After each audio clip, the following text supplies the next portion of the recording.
Quá, quá, quá, quá.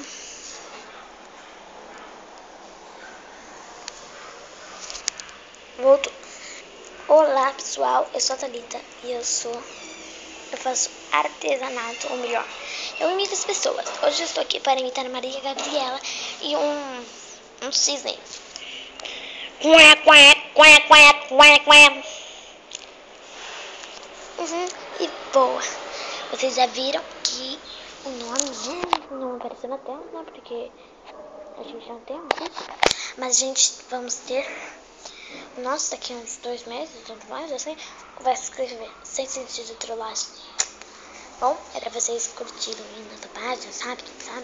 E bom, hoje a gente vai primeiro com a primeira trollagem. E o nosso ingrediente principal é esses dois.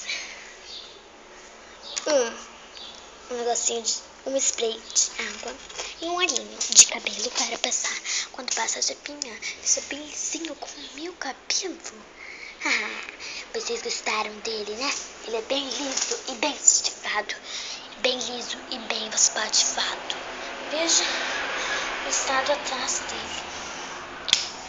Ele fica todo espatifado.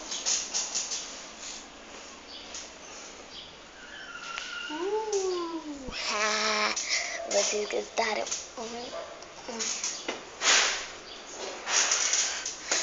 Bom, vocês gostaram, né? E de minha trollagem é isso.